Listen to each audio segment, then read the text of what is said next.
How's it going, everyone? Data here, and welcome back to the New York Islanders franchise mode here in NHL 25. Moving into episode number 18 for the 2029 draft and offseason for your Stanley Cup champion New York Islanders.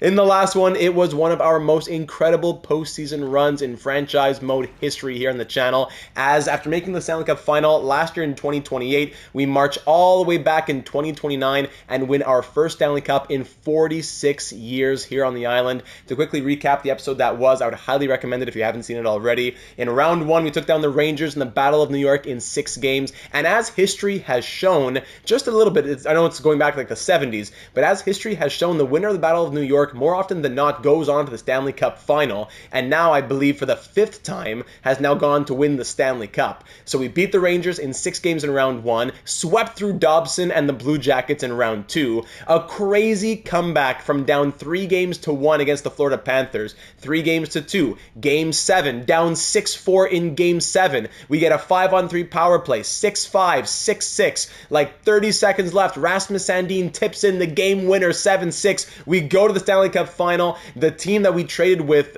a couple of years ago with the Dobson-Yurchek 3-team maneuvering, the Winnipeg Jets, they're also in the Stanley Cup Final, and boom, we sweep through them as well to win, as I said, our first cup in 46 years. The player performances were incredible and added to the storyline as well, as Evgeny Malkin at 42 years of age did not retire. He's back for possibly another season coming up. He not only won his 4th Stanley Cup, but his 2nd Conn Smythe trophy. Is that the oldest Conn Smythe in NHL history? You have to think so. Evgeny Malkin winning the Conn Smythe at 42 years of age with 24 points in 21 games. Incredible. Bo Top 50 Horvat, our captain here on the island, 34-year-old Bo Horvat, also scored 24 points to lead the way for us. Cole Yzerman, who scored, 28? 20? Hold on, let me go to the regular season. Yes, 28 goals on the season, shooting at 10%, comes into the postseason, shoots at 16.3%, and scores 14 goals in 21 games, leading the team in goal scoring. 23 points in 21 games for him. Matty Barzal wins his cup here on the island, a lifer here now at 32 years of age. He got his cup. Brock Besser, our leading point scorer in the season, got his cup. Porter Martonen, his 3rd season as Stanley Cup champion. Patrick Laine, we brought him in to try and get the scoring in the top 6, and that's what he gave us, 8 goals and 16 points. Oliver Kapanen, our halfway point acquisition. He was a huge piece and grew from 85 to 87 overall. Big piece of the 3rd line, even into the penalty kill as well. Vince Dunn, 14 points and a plus 14. Mason Marchment really surprised us after scoring in the regular season. He had 11 goals and 36 points. Not a terrible year, but 11 goals, 36 points in 82 games. Then he comes out with 12 in 21. Rasmus Sandin, 10 points in 21 games, including that Game 7 winner in the Eastern Conference Final. David Yurchek, 9 points plus 11. Landon Dupont, the rookie, 8 points and plus 9. Fajmo, 7 points from the 4th liner, who's now up to an 82 overall as well. Mayfield, 3 points in 21 games at plus 9. Ryan Pulock, 2 assists and a plus 4. Pulock gets his cup. Mayfield gets his cup. Now retired Kyle Palmieri gets his cup as well. And for the goaltending, 44-year-old Marc-Andre Fleury, who is also now retired, gets another Stanley Cup there too. So 4 cups for Fleury, 4 cups for Malkin, 2 cups for Dunn, and everyone else on the team winning their first Stanley Cup. Sorokin went down to injury, but in the 10 games that he played, he went 6-2-1, relieving Marc-Andre Fleury, taking over as starter, 917 save percentage, 2.65 goals against average, but he broke his finger, making Fleury go back in between the pipes. After he allowed 6 goals in Game 7 of the Eastern Conference Final, we said, no, we're not going to go to Marc-Andre Fleury anymore. We are turning to the rookie, Trey Augustine. And yes, we were much stronger than the Jets offensively, but Trey Augustine, hey, got to give him credit where credit is due. 921 save percentage and 2.25 goals against average for the rookie. He had only 13 appearances in the regular season in his career, all with us here in 2028-29 as we acquired him close to the deadline. But in the postseason with San Jose, the Barracuda, he had some crazy numbers. We gave him the opportunity to be our starter for the Stanley Cup Final, and he did not drop that opportunity, going 4-0, a perfect record, and we'll hope that Sorokin and Augustine can be our tandem moving into next season. Unless a Sorokin trade would be necessary to free up cap space, that's one of our many questions for this episode. So Malkin didn't retire, and now we'll have to start thinking about, okay, our goal coming in here 5 years ago was to win with as much of the core, the day one team, as possible. 5 years later, we've won with 9 of those original Islanders. Bolzuk, Mayfield, Pulock, Sorokin, all those guys. Now, how much loyalty must we continue to show them? I don't think we need to, hurt ourselves to keep a guy like Ryan Pulock, let's say, who's making $6.15 million, and now he's an 85 overall, 34 years old. I don't think we need to say, oh, we have to keep him. But if we have the money available to us, I don't think there's many teams that want to take a 34-year-old who's making $6.15 million. Who knows if he's going to get more regression. Only signed on for 1 more year as well. So those are the situations you're going to be seeing in the comments. Some people saying trade Pulock, trade Mayfield.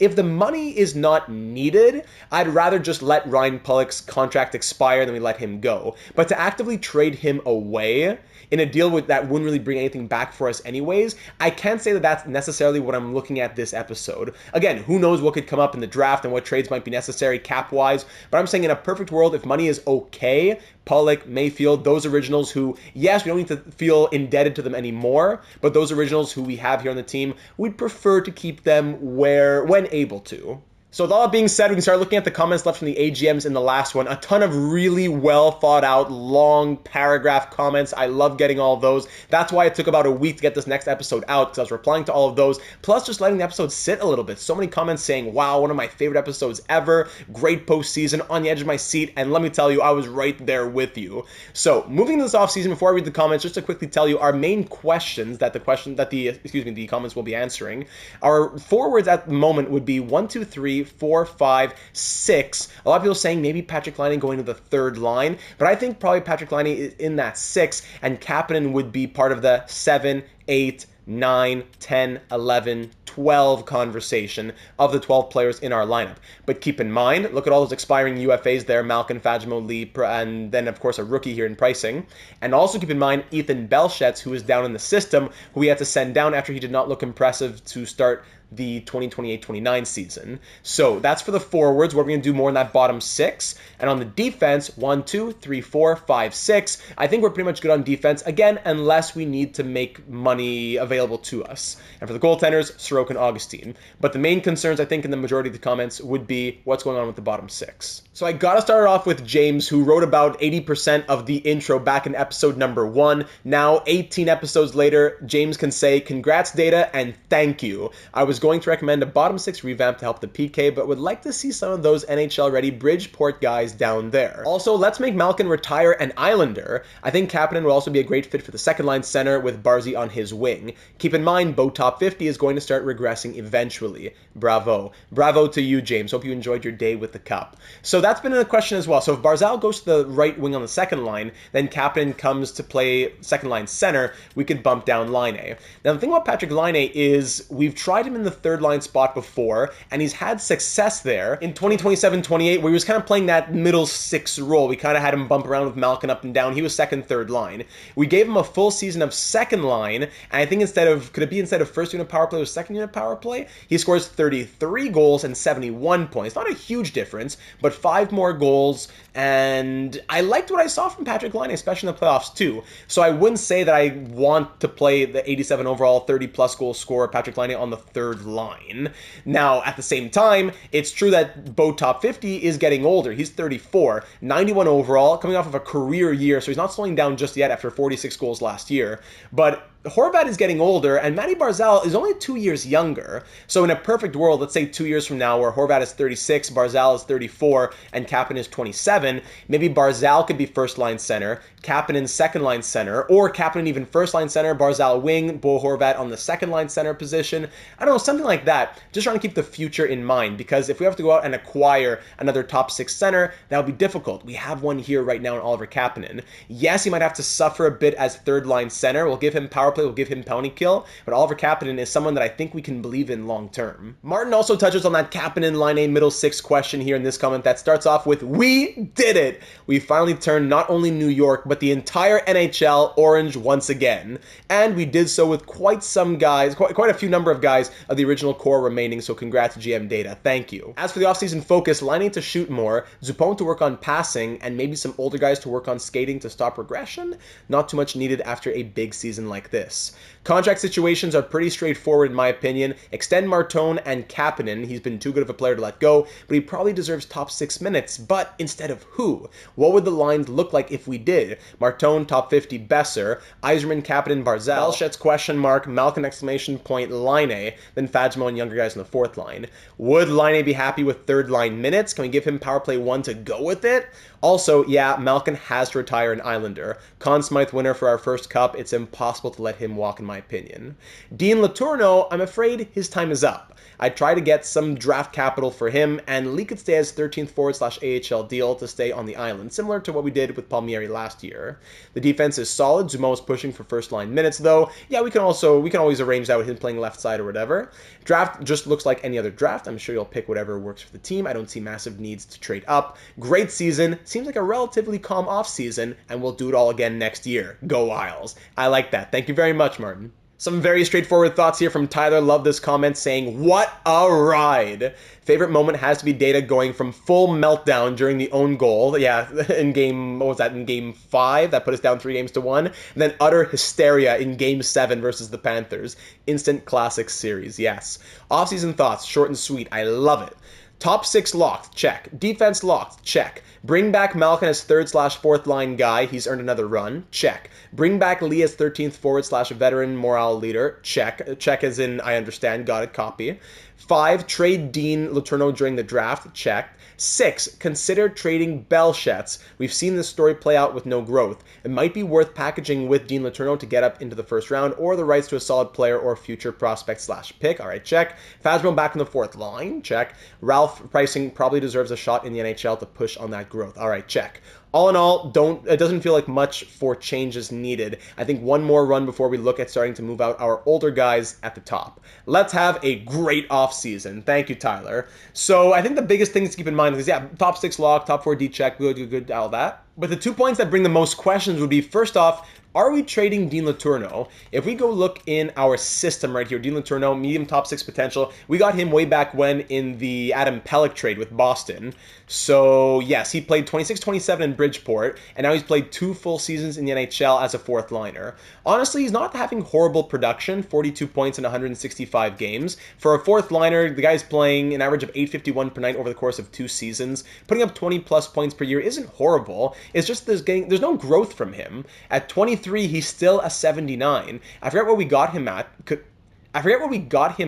But I think when he joined the NHL 2 years ago, he was like a 78 or a 79? So in 2 full years of the NHL, this guy should be our 3rd line center by now, if not more. He's still stuck as 4th line center. Is he a serviceable 4th line center? Absolutely, don't get me wrong. But with the 2.5-star skating and the 2-star defense that just isn't budging, yes, the physical is nice. I don't know if we really want to commit to Letourneau as our 4th line center of the next decade when we could get a value for him as a top 6 forward who's a former 1st-round pick of the Bruins. So could we get some value for him now and then just have someone else play 4th line center instead of keeping like this trade chip in an expendable role? You get what I'm saying? So Dean Letourneau definitely on the block. I'm not going to force anything, but definitely on the block for this draft or off season. And then also Ethan Belchet, as I was just mentioning before. I would say I lean towards, if I had to guess what's going to happen with Ethan Belchet, my guess is within a year or 2 we're trading him. I would love to play this back and be wrong, but I'm not really sold in my franchise mode mind that this will be a player who develops. In the OHL, great numbers, 50 goals, 92 points. In the AHL, look at this ice time, getting 21-18 of ice time per night. He scored just 10 goals in 65 games. 39 points in 65 games as an 80 overall on the first line of an AHL team, 73 penalty minutes, a +5. In the NHL, he's a -3 with 1 goal. So I don't want to be too hasty on Ethan Belchet, because if the offseason passes by and he has some sort of random bump up to 82, 83 overall, and now he starts to develop in the NHL, he's still only 21. He has medium league potential. I don't want to rush it. But I wouldn't be surprised if in a couple episodes, by like the halfway point of 2029-30, we're looking to trade him. We're going to keep him over the offseason. I want to see if he gets any growth. We're going to give him the preseason. We're going to give him those 9 games, and then we'll be more comfortable in making a decision on Ethan Belchetz. I wouldn't say I'm convinced he'll develop, but I hope that he proves me wrong. So Belchetz, he's not going to lose his value by keeping him for another half year. Still the elite potential at that age, at that overall. We won't be missing out by not trading him. I just think we got to make a decision sooner rather than later, and let's make that decision once we have a better understanding of what kind of growth he might see. This guy might see the NHL, or actually he will definitely get his chance to see the NHL. Ralph Pressing. I got to decide how I'm going to say it. Pressing. 5th round pick in 2025, power forward, 5-star physicals, 6'2". So shorter than Belchetz, but better physical, better a lot of things. And in the AHL, 47 points in 70 games, playing 19-17 per night. So Ralph will get his chance to be in the NHL as well. He's listed as a 4th line forward. I'd like to see him on the 3rd line. Maybe there'll be growth. I don't know. So would the 3rd line be Pricing, whatever, Malkin, and Belchetz? Well, then where does Mason Marchment go? More questions. So I'll pause the comments there. A few others came in that said things like maybe like let's sign Malkin and trade him back to Pittsburgh. Let's let him walk now. He's getting too old. But the thing is, Malkin, 2 years, 2 Stanley Cup Finals, crazy point production, a Conn Smythe. Even if he's a 4th liner, I think he'd be happy to stick around. I think we'd be happy to have him. So if any Malkin, we're going to try to definitely keep him around. And another thought that was left in the comments a lot was potentially trading up for, if we go look at where am I going? The draft class. If we were to trade up, it would probably be a lot of comments mentioning this guy. Here he is. Of course, I passed him. Kalle Hanula, medium elite, 2-way D, 18 years old, 5'11", 3-year NHL ETA, which is a bit more comforting because if it was NHL already, we know that he probably would never grow. So if we could trade up to that range, if the pick's available and if a trade works out, then yeah, I'd be interested in trying to get that medium elite defenseman at 14. That's great value, where everyone else is just medium top 4D or medium top 6 forward. If it doesn't work out, we'll probably trade down, but if we could trade up, I'm interested. And also that Zanenga was another guy who got mentioned a lot. So I'm just going to take a second to go and pin all the players that the AGMs mentioned in their comments, and then we'll get this draft started. All right, let's do it, ladies and gentlemen. The 2029 NHL entry draft coming in as Stanley Cup champions. Everyone respect our table. Ooh, rumors are flying that Moritz Seider's on the trading block there at the bottom. All right, so first pick available for trade is pick number 10. So if we want that defenseman at 14, we'd have to trade for 10. So let's start simming towards that pick first. Let's see what's up in the world here. Immediately offensive defenseman goes first. Desbiens to the Red Wings. Boys to the Kings. Medium elites. All right. That grinder, medium elite grinder going there. Cheval Daves, high top 6. Then a medium elite after that to the Flyers. Oh, Poverty Sabres. You hate to see it. Sorry, Buffalo fans. Then that's 8. And that's 9. All right. So if we want to trade for 10... we'd have to, if we want to trade for that player, it would be for 10. Whoa, hold on a second. Thomas Hornqvist is still here? I would trade for him instead. The teams are going with forwards. Whoa, whoa, whoa, that's a big surprise. The defenseman ranked 5th has dropped to 10. That would muddy up the waters a little bit defensively, but we have like no defensive prospects. Who do we have in our system defensively?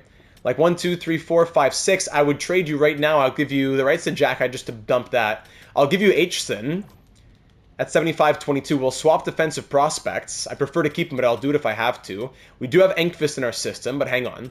First, let me give you pick 32 and Dean Letourneau. We've got to give you definitely more than that. So 32 Letourneau. Jack, that's just if we need to get a little bit of value squeezed out. I don't know what the timer is. Letourneau and 32. What do you want? Skaters matching the block. What do you want here? I don't want to trade most of these guys. Mason Marchment. We have to have a conversation with him. Okay, quick conversation. Mason, quick conversation. I don't really want to trade you. Okay, clause option. Preference. Very risky. I gotta risk it there. Just waive it. Can you waive it? No, you're gonna play 4th line for us then. So we can't trade Marchment there. They're not open. Oh, he's not open to it. I mean, we don't have to do this trade, but do we want to trade Belchetz in this trade already? I just spoke about how I didn't want to move him already. If we move Boldzuk, no conversation. Mayfield's open to it. Mayfield and Letourneau, but why would Dallas want to do that? You know, why would Dallas want to do that? Why is there no timer? Minute 19. I just don't see who we could move in this deal unless I'm giving them other prospects. And they don't really want prospects for the most part. Unless I give you Aitchison. I'll give you Aitchison. I'll give you Letourneau. I'll give you 32. And maybe a third next year to make it balance out a little bit. A first, a third, a defensive prospect for a defensive prospect, and Letourneau. I'm just going to do it. Dallas, what do you say? Trade accepted. Let's go. Let's go. I just had to do it. I know it was probably a little bit rich. You tell me what you thought in the comments down below. You tell me what you thought. Was that a little bit too much? So Dean Letourneau's off. Aitchison at 75-22. Was there a chance he'd make the NHL? Absolutely. With medium top 4D potential. But I'd rather move the 75-22 to bring in like a 78-18 or something like that. So we have almost no defensive prospects. We swap one for another. Dean Letourneau is off to the Dallas Stars. We move him to the Western Conference. Big 6'7" Dean Letourneau. And we move our pick 32. And we move a third next year to make it a bit more worth Dallas's while. So they get a bottom 6 center with big size, a defensive prospect, and 2 draft picks in exchange for a pick they wanted to move. I didn't force it. They had that pick on the block. So now, instead of taking Hanula, yes, it'd be better to get the left side. We have no one on the left side, really. I would have preferred getting the left side. But we'll be able to draft Hornqvist, and the future of that right side might just be Dupont, Jiricek, Hornqvist, but maybe we play Dupont on the left moving forward.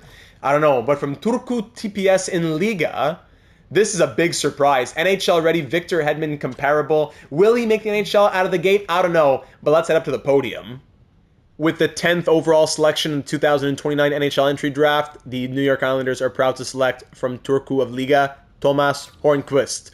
Welcome to Team Bello. You are 80 overall! Let's go! Wow! Welcome to Team Bello. That's crazy!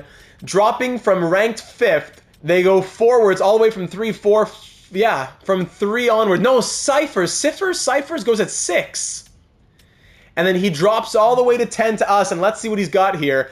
No X factors or anything here, but already 3.5-star defense, 4-star skating, very well-rounded everywhere that I'm looking.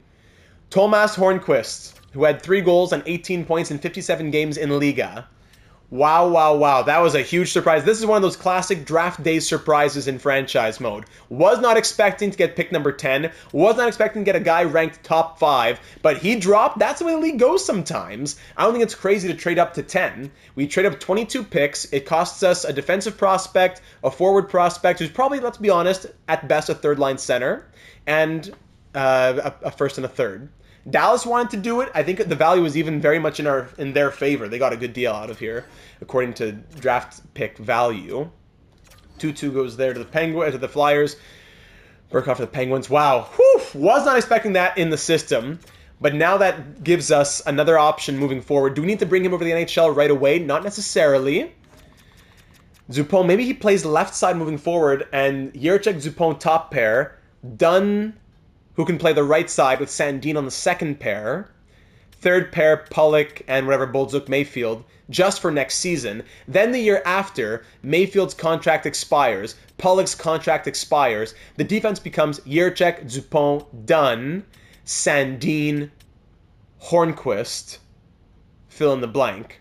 So Jiricek, Dupont, Dunn, Sandin remains the top 4, yes. Then Hornqvist, but with medium potential, I wonder, at 18 years of age, I'm talking too much about this now. I'm just trying to digest it in my mind. Wow, okay, so our next pick comes at pick 96. So let's sim to the next round now and see what went on in the first round. That's going to be our only pick of the first round. Wow. 2-2, Burkhoff, Odette. Any big surprises here? Everyone top 6 forward, top 4D. Yeah, nothing crazy. Low elite there to the Sharks. Top 9s, and the Stars get a top 9, of course they do. That's always how it is at the end of the first round in franchise mode. Top 60, Bourgeois. Of course, the Canadiens are happy to have Bourgeois. Okay, so if we want to make another selection, we'd have to trade up for... Actually, who are our pinned guys? Our pinned guys, Zanin is our only pinned guy before our next pick. So I'm going to let Noah Zanin walk. Yes, it would be nice to get him, but I don't think we have the value to move up for 42. I'd rather not get Zanin, but still get these other guys who we have pinned later on. Gervais, Chouinard, and all those guys. Okay, so let's sim to pick 96. It hurts to jump over so many good players, but I think it has to be done. That's the cost that it took to make that trade up. Yeah, medium top 4Ds, medium top 6 forwards. Nothing crazy, though. Low elite, low top 6. Yeah. So here at 96, do we make the selection or could we squeeze out a later pick if we were to trade down? The next guy we want is at 131, Braden Waugh. Wow. 5 years away, 19 years old, medium top 6 potential. We want 1, 2, 3, 4, 5 more players. What picks do we have here? How many more picks do we have here is what I should be saying, actually. We have 1, 2, 3, 4, 5, 6. We should be okay. Still, though, the guy we want is at like 130. We could take him with pick... Actually, maybe we swap this third for a third next year, since we just traded away that third to the Vancouver Canucks. Let's dump our third next year. The LA Kings were the worst team, so I'll give you my third now to the Kings. I don't know if I can get a third out of them, because this is the end of the third for hopefully a start of a third, so I doubt they'd want to do that, and they don't even have their pick. No, hold on, forget the Kings then. Buffalo, could I get your third next year? Pick 96 for your third next year. What do you say? No, it's understandable. Could we go 4th and a 7th? Worst case, I'll go 4th. But could we go 4th and a 7th here, Buffalo? No. You know what? Maybe I'll just throw in the rights to somebody. I guess we need more room in the AHL. Gauthier, still rejected. But, okay, you know what? I'm not going to break my head over this. Third for a 4th. Trade accepted. Thank you very much. So, we're hoping that's the first pick of the 4th round in exchange for the last pick of the 3rd round this year. So, yeah, it makes sense. All right, so now we go to pick 128, and we take the guy we wanted at the end of the 4th round. And that would be Waugh. The next pick that we want is at 159. So we have, Sasaki at 159. So Braden Waugh, we'll take him with medium top 6 potential. Next pick is at 140. Okay, that's great. So I won't trade down from here. I think from 140 to 159, let's just not break our heads too much. So let's go to Sasaki, medium elite, Joaquin Sasaki. Medium elite, welcome aboard. From the QMJHL. 47 overall, but medium elite. You love to see it. Now we jump over to 146, just 6 picks later. Another Waugh. That's a medium backup. At 146, we take the guy at 180 or 195? Probably not. Let's try to trade down from here. Could I give you a 5th this year for a 6th and a 7th next year? No, of course I can't do that.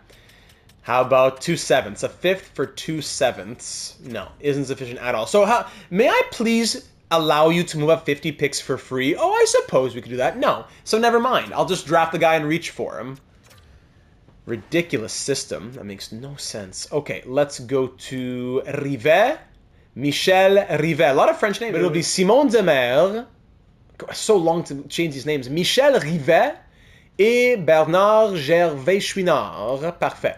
Donc, premièrement, Michel Rivet. Bienvenue à l'équipe. We'll get him medium top 4D, 54 overall. Then next pick at 160. That will be Demer. Let's go. Simon. Bienvenue, Simon. Merci beaucoup. Et dernièrement, Monsieur Gervais-Chouinard. 192. May. Oh, this guy's Italian. Ruben Merrick's Italian. Wow. Ranked 100. We're at pick 192, but we could get this guy at 245. So, come on, am I crazy not to try and find a trade down here? Pittsburgh, I want my original 7th back at 224. I'll give you 192. And then you give me a 6th next year, I'll give you a 7th next year. I think that's usually how things work. That makes it work. A 6th and a 7th for a 6th and a 7th. Can we do that? Trade accepted. Great. So, I swap a 7th for a 6th next year.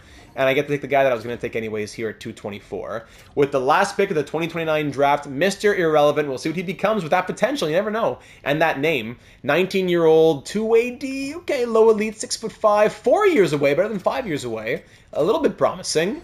And he was that 60 overall? Okay. All right. So Hornquist, the big pick at 10th overall, a huge surprise for us. And then some other medium top 6 forward elite potentials from Waugh, Sasaki, Rivet, Demer, and Gervais-Chouinard.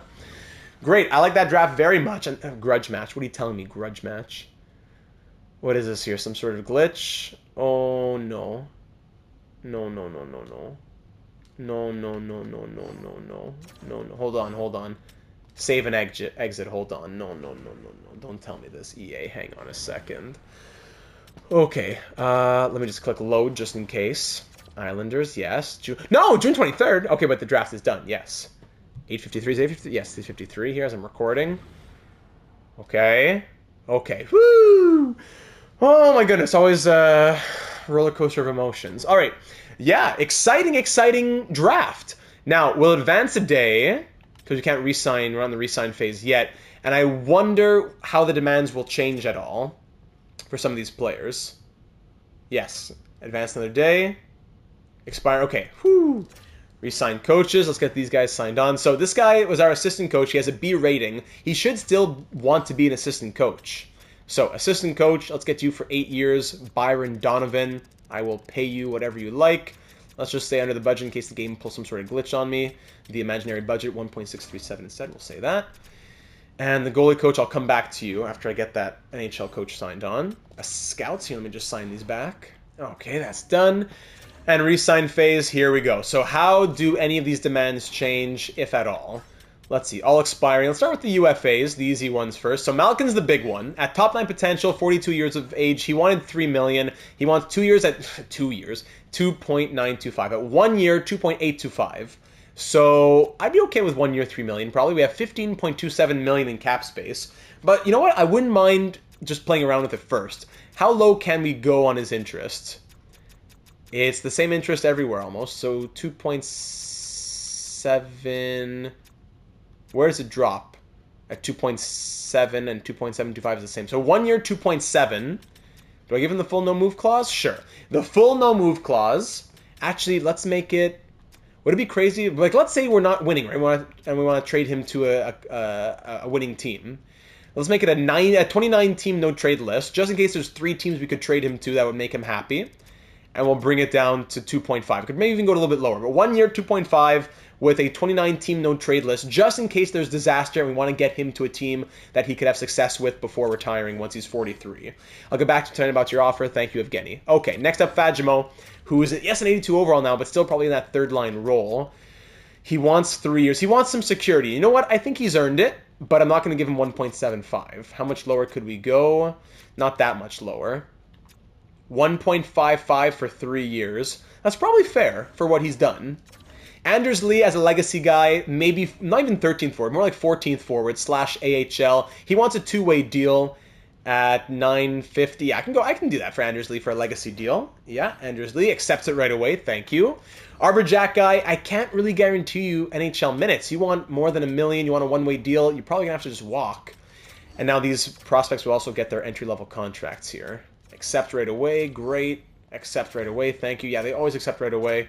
I go just always just 50K less just to keep them humble. But they always accept right away. So I'm going to get back to Jack guy. Gauthier now, Julien Gauthier. He continues to be a great veteran for Bridgeport. So he really wants 2 years to stay on. You know what? I'll guarantee him some money for the family. Why not?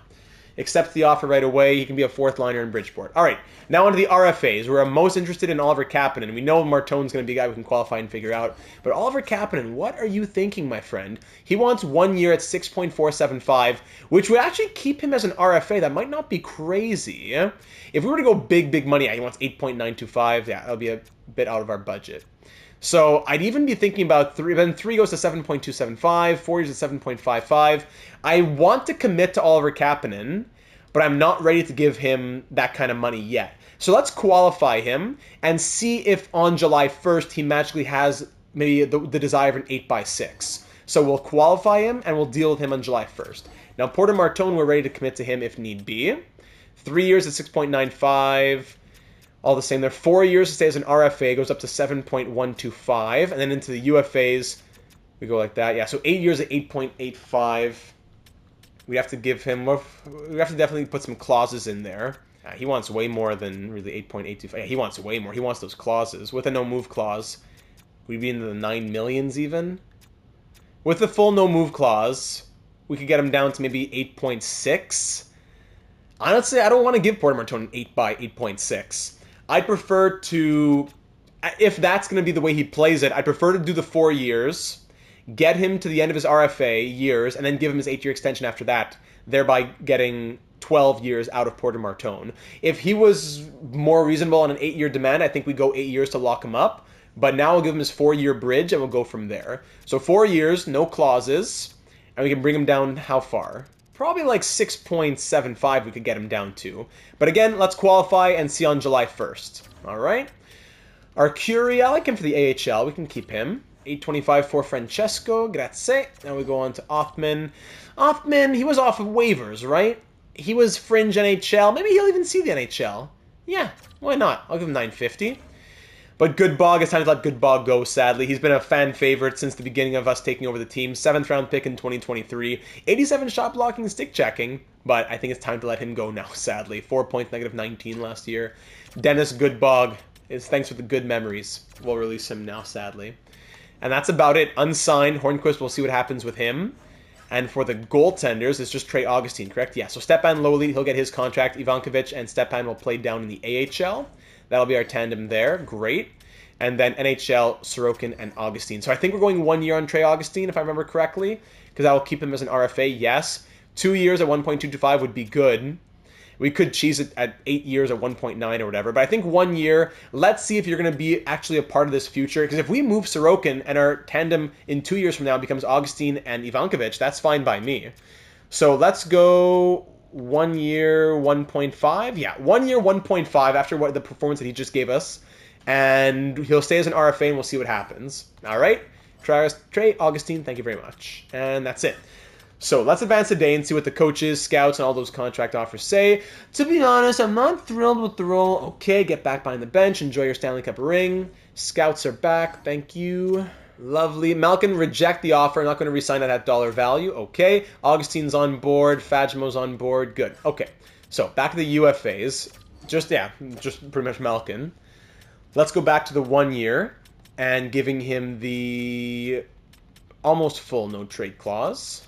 And bring it down a little bit. Money's not a problem, so we don't need to play hardball with him. 2.5 he didn't like, so 2.75. All right, 1 year, 2.75 with the 90% modified no trade. And accepts right away. The 250K made him happy. Still leaving us with 12.285 million, which would give us probably enough for Kapanen and Martin. If we get Kapanen at 6 and Martin at 6.5, yeah, we should be okay with some manipulation of this and that. So, Jack Guy, we don't have room for you, sadly.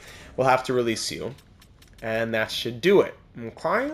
Yeah, that should do it. We're just waiting on the RFAs on July 1st. So, let's sim to free agency. Just like that. Everything done on the first day of the re-sign phase. That's rare. Thank you very much.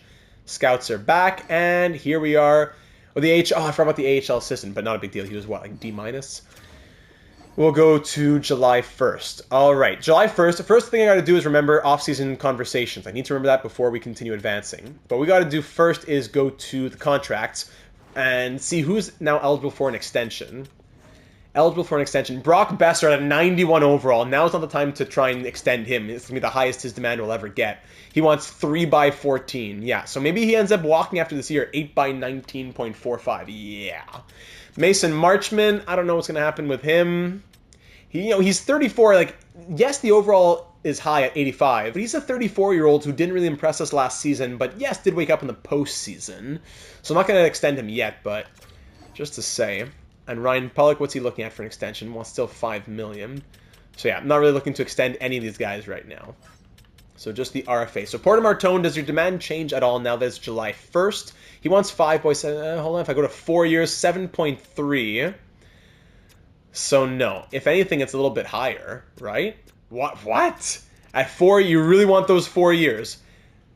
That's ridiculous. Porter Martone, you're gonna wait. We're gonna have to wait on him. Maybe we could even try going to negotiations. That makes no sense. And Oliver Kapanen, what's up with you now? Kapanen wants 2 by 6.8. Yeah, we could definitely look at that. 8 years at 7.05. I wonder if we could go long term though, because I believe in Oliver Kapanen.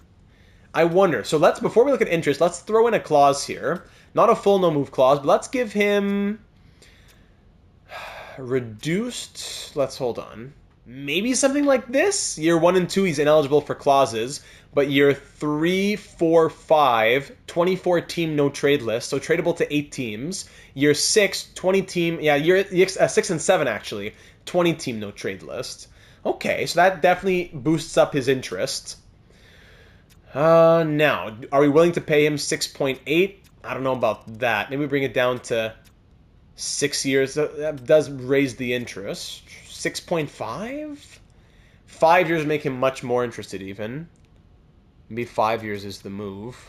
1 year is and then there goes the clause. 5 years at 6.3. 6 years at 6.55. I mean, the long-term hope is that he could be our second-line center. So I don't mind going between 5 and 7 years. But it does start to jump more and more. You know what? This might be an instance where I ask the AGMs. So I'm going to devise my best possible 5, 6, or 7 year offer to Oliver Kapanen, and then I'll have the AGMs vote on which one they think should be offered to him. Okay, so the AGMs have spoken, and they are definitely clear on the 6-year offer being the most preferable. 6 years at $6.25 million on a reduced modified no trade clause, giving no clause in years 1 and 2. Then in year 3, 29 team no trade. Year 4, 24. Year 5, 20. And year 6, 16 for no trade clause. Now, however, we did also talk about how about bringing it down to 6x6, but then just giving some more trade protection. Instead of a reduced 69%, let's go full and make it 90%. A 29-team no-trade list, almost like a no-trade clause for the entire contract, but tradable to 3 teams from years 3, 4, 5, and 6. And you know what? I don't hate this because we don't really have any other centers in our system. And definitely right now, this offseason, we need to get every dollar we can because Porter Martone, if that $6 million goes there, that leaves $6.285 for him. We definitely need to be saving money this offseason because next offseason we'll have money. Pollock, Mayfield, everything. But right now, if we don't need to save multiple millions to make trades, we just need to save a few $100,000, this could be a good way to do it. We can pay $250K more and then have the ability to trade him to like 10 more teams. Or we can keep the 3 teams that we can trade him to, and if it becomes necessary, we could have a conversation, try to add 1 or 2 teams to that list. I don't see us having to trade him in the next 6 years. He's about to turn 26. He'll be 33. I think we could do this 6x6. Maybe bring it down to 75%, and then just pay him an extra $50K. He seems to be, that the money is pushing him a lot more than the clauses are. I don't. It's early. You know what? It's early. It's early in the offseason here. Let's go 6x6 with 75% of the no trade clause, 24-team no trade list for the last 4 years of his deal, allowing us to trade him to 8 teams if necessary. I don't think it will be. 6x6 on Oliver Kapanen. Let's see what he says. The AGMs were happy with 6x6.25, so 6x6 would be even better, but worst case, we could go a little bit more. Porter Martone, we're going to wait on him. Maybe we end up doing just a 1-year deal on Porter Martone, a full-on bridge. Well, it's going to be a 4-year bridge, but just a real bridge to next year. We'll get big boy money for 3 more years, then another... I don't know. Because we'll have money, just we don't really have a lot right now. So let's go to free agency as well. Who else is out here? William Eklund out here. Ooh, let's go look at the UFAs, though, sorting by overall. So Shea Theodore, Alexis Lafreniere, Cole Perfetti, Jamie Drysdale, Kevin Fiala. Definitely some interesting names out here. Like an Emil Heineman would have been the guy we wanted instead of the Mason Marchment type of player. But if Belchetz will be third line, pricing is pressing for the third line as well. I don't think I want to bring in someone like a Heineman who needs to play third line. I'd rather keep a Marchment who could play fourth line. And you know what? We could even trade Marchment for his money too if we need to free up $3 million there. Yeah, so I don't think we're really going to be players out here. We don't have the money. If we were to trade out $3 million of Mason Marchment, we could then pay Martone what he needs, then maybe have 1.5 or 2 million left over. Then what we're going to do with that, you know? So I think we're good to go. I know there's very tempting options out here, especially Kevin Fiala at 7.5 million. Those are tempting players right there. But Fiala, there's a reason why he's asking for so little. 9 goals and 45 points last year. It's a negative 32. Oh my goodness. We've had him in our San Francisco Starfleet series, and he was incredible. But I don't know. I'm betting it's sim better with us. The Kings have just been horrible. They were the last place team last year, so I see. Kevin Fiala, just for fun. Look, even 2 years, 6.35 for 2 years. Even 4 years ago is lower than what his demand is for 3 years. Imagine 5 years on Kevin Fiala. I'll give you a full no-move clause. And we go down to what, 6.35? Like 6.35 million for 5 years on Kevin Fiala. That would be crazy, but it would bring him to 37. I don't know if I want to pay him until then. 4 years, he's even happier. So if we did 4 years, bring him until he's 36 at 6 million. That's basically the Kapanen money that we're paying. So 5.75 for 4 years with a full no-move clause on Kevin Fiala. I don't know if we want to get older. You know, we're saying we're trying to get younger. Some comments even said, let's move out Patrick Laine. Let's move out Brock Besser now that their value is high and they're getting older. Bringing in a 32-year-old for 4 years on a no-move clause, as tempting as that is for the production that he could bring at that discounted value, I think the majority of AGMs would be saying, let's not do a move like that at this time in history. Goalie-wise, what's up here? Kachetkov, Allmark, Fowler, high starter potential. And on defense, yeah, of course, Shea Theodore wanting 14.45 million. Yeah, there's some options out here, but I think we'll be okay. Anyone in the two-way category with some potential, perhaps? Who's this guy? Timonen, 69 overall at 19 years of age. A former second-round pick of the Hurricanes, let walk to free agency. 6'4". Yeah, Mika Timonen. I'm going to try to sign Mika Timonen. Why not? Did he not get an entry level? Yeah, he needs an entry-level deal? Okay, I'll give you a max entry-level deal. You want to sign that today? Let's go! Sign it today! Accept your offer. Welcome, Mika Timonen. Thank you, Carolina. Let's go. Anyone else out here? 56 at 19. Jackson, Dale Jackson, undrafted grinder. No, I will pass. Timonen will be the one guy. And that'll be it. Madden, who's this? Top 9 though? Manuel Madden, former second round pick? No. Just Timonen. Okay, and that's about it. Our money is already kind of spoken for between Kapanen and Martone. Our extension's already been looked at. Now we just got to look at the offseason conversations. Now, some people were saying tell Boeser to shoot more, tell Laine to shoot more, but Boeser did just score 35 goals. I wouldn't mind, yeah, I guess we could do it one more time. But we did it a few times to Bo Horvat. Now he's a 40-goal scorer. I don't want to keep doing it until he's scoring 60 goals and 10 assists. I don't want to get too crazy now. So let's go one more offseason for telling Brock Boeser to shoot more. Shoot more, yes. So Brock Boeser's going to shoot more, and that's not even a guarantee, but we're going to tell him for one more offseason. We'll tell the same thing to Patrick Laine, and then I'll stop there. I don't want to tell them anymore after this offseason here. So Laine and Boeser shoot more. Offseason, offense, shoot more. Thank you. We'll also talk to Landon Dupont because I know his puck skills are pretty low. Let me just get a quick refresher on that. Dupont, let's see this. Yeah, the 3-star puck skills. He does have passing up at 85, but the hand-eye at 65 is ridiculous. I don't know what to say about that.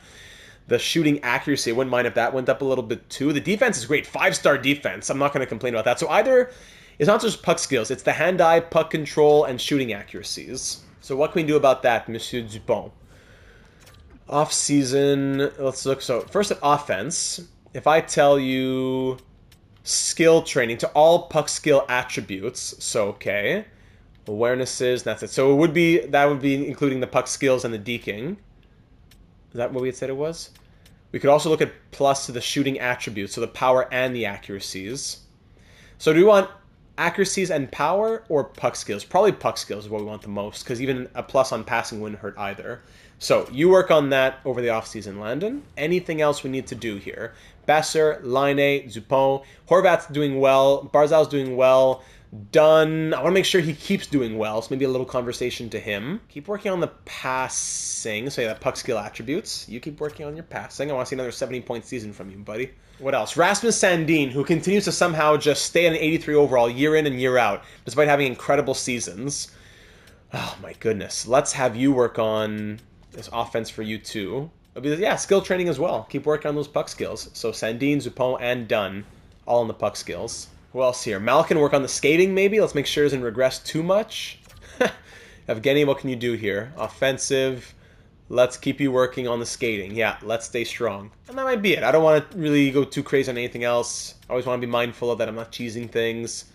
Then just one more for Ethan Belchetz, because he needs to have a big offseason. You got to be pumping it out in the gym, man. You got to be working on everything, but definitely the offense. So probably the shooting attributes. Yeah, we'll say that. The shooting attributes. Let's work on those for you, because you scored 10 goals in 65 games playing over 20 minutes per night in the AHL. Come on, man. So that'll be it for the offseason conversations, offseason focuses. Yeah, okay. Let's start advancing a few days now. Let's see, first on Oliver Kapanen, and then we'll try to look at Porter Martone. Do you like that modified idea that we gave you, or do we need to go back to the drawing board, Oliver Kapanen? Rejecting the offer, the money isn't high enough. Consider boosting the cash and get back to me. You got it, buddy. That's why we have the off-season negotiations. No problem. That's a crazy offer from Vancouver. Let's go back to the drawing board.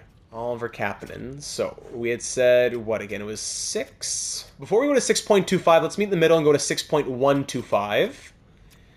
And we're going to go with the modified at, what do we say, 90%? So that brings up a little bit more. Yes, so 90%, 6.125. But no, sorry, we had said reduced at the max reduced. Max reduced, 29, 29, 24, 24. Originally, I had said 69 to the AGMs. So let's go 82 to save 150K. Then worst case, we go to 69 and raise up the money a little bit.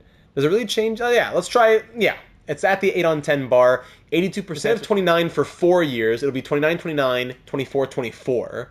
And to be honest, if we were to trade him, years 5 and 6 are those years. So instead of having 3 teams to trade him to, we would have 8. All right? So let's send that to Oliver Kapanen. He'll get back to us. Porter Martone, have you changed your demands at all? Because that was some crazy stuff, man. How does he want 1 at 7.475, but 4 at 7.3? So if I need to wait it like the whole offseason on Martone, just do 1 year cheap on him, and then we revisit this next offseason, that's a possibility as well. Novak, a 5th and a 6th for Ivan Ivankovic, and Juan, no. Where's the other guy we sent an offer to? No, he already accepted it right away. And there we go! Oliver Kapanen accepts the offer! So we save $150K, and we lose just a little bit of flexibility. Sorry, $125K. We lose just a couple of teams we could trade him to, if we're even going to trade him. I think that's worth saving $125K per year over 6 seasons. Management will be happy about that. So Oliver Kapanen, welcome back to the island. Signing on long-term, a 6-year extension for Oliver Kapanen, who came here from the Canadiens and loved life on the island. Oh, that's great. That is great news. Leaving us with $7.11 million for Porter Martone. Porter. At 2 years... At 2 years, he's at... Even at 3 years... At 3 years, he's at 7.125. But then that's what it says. But what is he actually interested in? Look at the interest bar, right? That's crazy. So his actual interest is not very high in a 7.125, despite saying he wants 7.125. So, yeah, I'm not going to play games. We're going to keep on waiting it out. And if we have to do 1 year super cheap, then that's what we'll do. Utah trades Middlestat and Kupari to the Rangers for Carlo and a 3rd. How about that down at the bottom, scrolling along? All right, July 15th now. This is going to be my last look at if anything changed. If not, then we'll just do a cheap 1 year deal in August, and we'll get back to this next offseason. 1 year, 6.725. Yes, but look, 6.725, but if I give him 7.11, he's still not even interested at all. He wants to be a top 6 forward and never scratched. Let's have a negotiation here. What's going on in your head, man? What's going on in your head? I don't want to charm him. He's already charmed. He already has full organizational interest.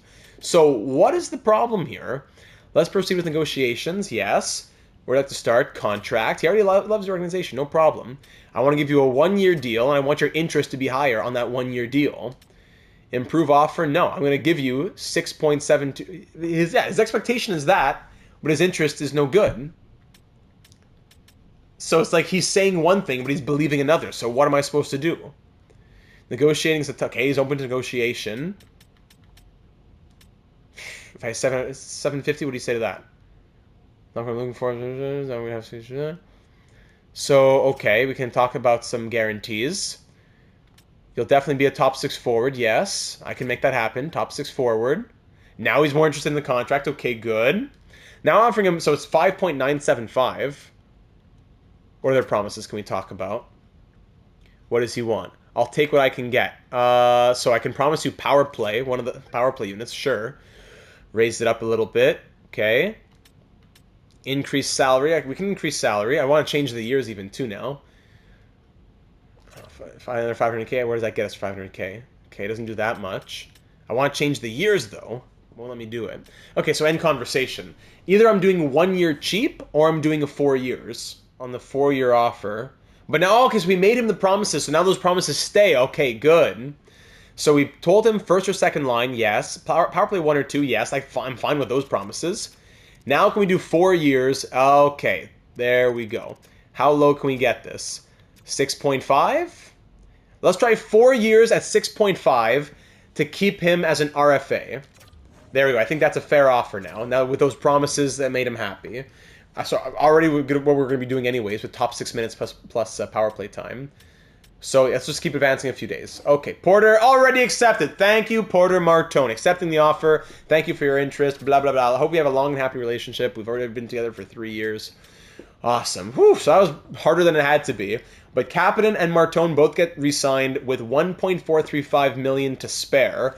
And when it comes to extensions next season, the big Brock Besser extension, for example, we'll have $21.3 million to play with. I don't want to spend it all on Brock Besser, but we'll have $21.3 million to re-sign Besser and to sign some third-pair defensemen. No problem at all. It'll be probably the year after that, which will present some problems. So there we go. Okay, last thing we got to do before we sim to the start of next season is just change up the draft class. Now that we're moving into the year 6 draft next year, let's see. I forget what the class was last year. It was medium. So, okay, let me get out the laptop now. Random number 1 to 100, here we go. We're going to say, after a medium class, maybe we'll say 1 to 24 is low, 25 to 75 will be medium, and 76 to 100 will be high. So, randomize 14. Okay, this is for the draft class quality, by the way. So, it would be a low draft class quality for the 2030 draft. And then the prospect quality will be medium at 51. So, a low medium draft for 2030. All right, lock it in. And with that done, we can now sim towards the year number 6 preseason for 2029-30. Man, everybody, enjoy your day with Lord Stanley. Have a great day. Have some Fruit Loops out of the cup. Work hard in the gym. Enjoy time on the beach with the family. Really soak it in after 46 years. And then let's get back to work for year number 6. I'll see you in the preseason. All right, here we go. Ready for the 2029-30 preseason. Edit lines. Let's see what kind of growth we get. Belshets, please. Let's go. 81 overall. All right, Yzerman up to an 87. The guy still doesn't want to do anything. Oh, we should have told him to shoot more. I told Besser and Liney to shoot more, but I forgot about Cole Yzerman. Because he had scored so many goals in the preseason. In the postseason, I forgot about him. Okay. Still 91s for Besser and Horvat. That's great. Marchman down to an 84. Belchet's 81. Martone still an 88. Lee down to a 78. Malkin 81. Fajmo 82. And we'll see other growth in a moment. Defense done down to an 89. Dupont up to a 90. Sandin still an 83. Pollock down to an 83. That's why teams wouldn't have wanted to take on his cap hit. Goaltender Sorokin 87, down to an 87. And Augustine up to an 81. Scratches, Mayfield pressing still at an 80. Okay, so here's how the lines would probably look. Let me do a little change up here. And there we go, more like this. So Martone, Horvat, Besser on the first line. Yzerman, Barzal, Laine on the second. Belchet's, Kapanen, Malkin on the third. Fourth line, I wonder, Marchman, Fajmo, and pressing. Now, Fajmo, 82 overall, he has the 70 face-offs. He's not a centerman, but he does have the 70 face-offs. Our other option here would be, I don't know who would be, maybe Mason Marchman gets traded or something, let's say that were to happen. The other option would be to try Francesco Arcuri, who's now up to an 80 overall. We got him a couple of years ago from the Dallas Stars. We basically just needed a center for our AHL system. I saw he wasn't getting a lot of ice time in Texas, so he said, let's go ahead and trade for him. 2 years in Bridgeport, and he's put up some good numbers, including 68 points in 72 games last season. He has now grown to an 80 overall, now listed also as a fourth-line forward. So maybe Arcuri as fourth-line center with whoever else on his wings, Fajmo and fill in the blank. Now, in a perfect world, Pricing would be playing third line with Kapanen and Belchet's, but I don't know if we can demote Malkin just yet. Over the course of the season, now he's 43, he'll regress further with bottom 6 potential. He'll be, by the end of the year, he'll be in the 70s probably. So maybe to start the year, he's on the third line, and then we put him down later on. I'm not sure. But definitely, I think Anders Lee will be down here in the AHL now as a 78. He can play with Justin Carbonneau and trying to get him to grow.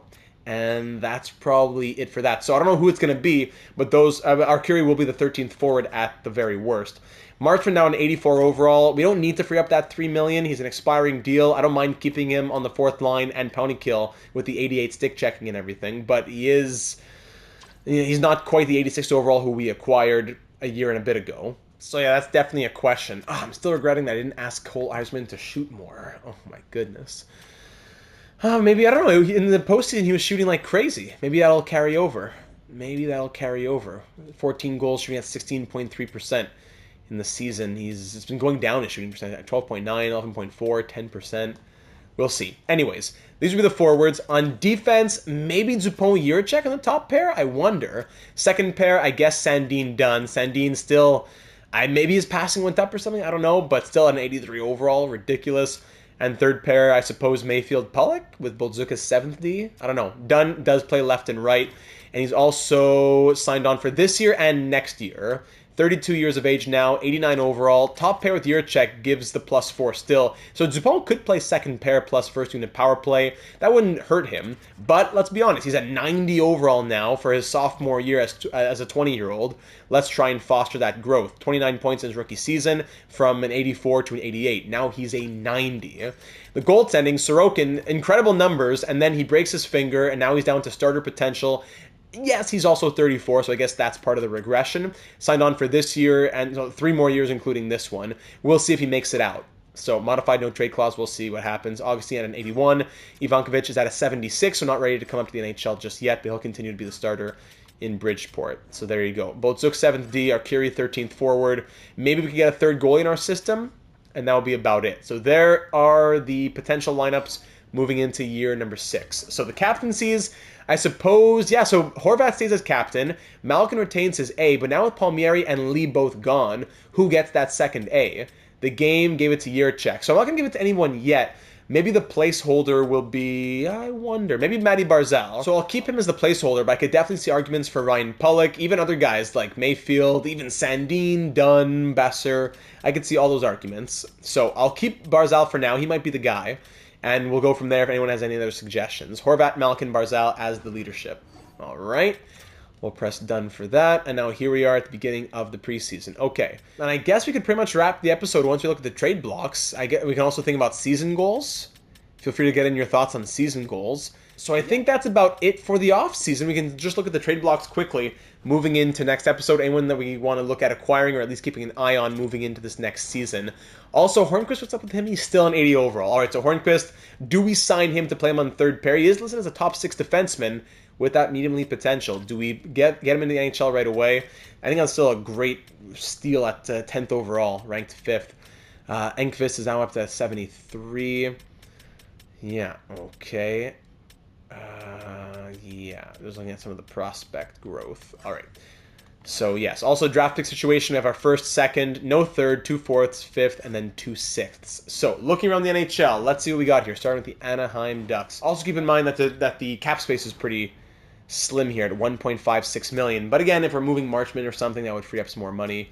Mayfield, even Sorokin. We'll see. So, not much here in Anaheim, Bryson, and Edmondson. Boston, some prospects. I won't even look at the prospects unless I see high trade value. So, actually, I'll keep it on... No, we'll put it on years left. All right. Buffalo, Samuelson, Calgary, that Taylor Hall, wow. And then some other prospects who aren't of much value. Carrier, Kakanyemi there in Carolina. Same for Fogle, Valimaki, Foodie, Chisholm. Chicago, Colangelo, Colorado, nothing too crazy. This guy, Hobson. This guy, medium top 4D. Yeah, Carson Hobson. All right, medium top 4D. Columbus, some prospects. Dallas, some prospects. Detroit, Cody Glass, and some other various names. 78-21. Avery Anstis. High overall, but only medium top 9 potential. Edmonton Oilers. Panthers, not much. Kings, Haig, Marino, Middleton, Gavrikov. Minnesota, not much there. Canadians, nobody. Predators, Lavoie, Devils. This guy here, Lee. This guy just got drafted, no? Warren Lee, 2029. Yeah, the 3rd overall pick. The grinder at 3rd overall. Warren Lee, already on the block. Sorting by value. Yeah, there's some other guys there. 76-18, Bartley. Alto, 78-21, 69-19. Okay, some prospects out here in New Jersey, that's for sure. Rangers, Senators, Flyers, Penguins, Blankenburg, San Jose, Seattle, nobody, St. Louis, Bushnevich, not open to coming here. Novak would be open to it. No movement clause, but the modified... Okay, so yeah, but that's a lot of money on Tommy Novak, so I don't think that would work out. 3 years at 7.86. Not much there in Tampa. Toronto, Hayden Fleury. Utah has Brandon Carlo, who would be open to coming here. 3 years left on his deal at 84. Connor Garland there in Vancouver. Ryan Strome would be open to it. Beecher, Joshua, Engvall. All right. On the last year, that big contract. Vegas, Washington, Winnipeg. Cyplakov, 1 year left on his deal, 84 overall. Do we bring him back? And there you go. That's Winnipeg. Any goalies, just for curiosity's sake, any goalies who might be out there on the block? No, there are a decent number of teams that could use a better starting goalie, but every team has at least an 81 overall starting goaltender, which is great to see in NHL 25. Only took them long enough, except for Hellebuck, who's a 79 here in Winnipeg. And literally the only goalie in the NHL who's 80 overall or above on the trade block is Joey Decord. 84 overall, signed on for 1 more year at $5.615 million. So I think there's definitely going to be... There should be some better options come the deadline or whatever, but he's been backing up in Seattle. He has some good numbers last year in 18 appearances. All right, so there you go. Trade blocks around the NHL. And that just about does it, ladies and gentlemen, for the 2029 draft and offseason. Huge surprise at 10th overall. I'm very content with the contract offers that we got sent out as well. I think we can call it a successful offseason. Of course, we'd want to sign some other players and everything, but with $1.56 million available, yes, we could say, okay, let's trade Marchman, let's trade Mayfield, let's free up $6-7 million, go get Kevin Fiala. But then where does he go? Third line, and who gets bumped down to the fourth line? Belchetz, who we're trying to get growth from. So I think the team is in a good place. $1.56 million in cap space, expiring deals to Besser, Marchman, Pollock, Malkin, Mayfield. We'll see what happens with them. We'll allow some room for the youth to grow. What are you looking for in the preseason? What do you need to see from Ethan Belchetz to convince you that he can stay? What do you need from Belchetz or Pressing in the preseason to convince you? I'll work on the special teams and everything, and we'll get into the preseason next episode number 19. I hope to see you there. Subscribe and hit that bell to not miss out on it. And of course, leave a like if you haven't already, as that would be very much appreciated. We'd love to have you join the team here on the channel. Discord server linked in the description, where you can also get those notifications for when I have those live questions like I did this off season. And you can join the community of over 700 others who are always talking hockey, sports, franchise mode, and much, much more. So thanks again, everybody, for taking the time to watch. I'm looking forward to seeing you once again in the next one, where we start our march back to the repeat. As yes, we won our first Stanley Cup in 46 years, but if we want to call ourselves a dynasty, we got to emulate the Islanders of the 80s, and that means a few more to go in a row. So looking forward to getting starting it next episode and seeing you there.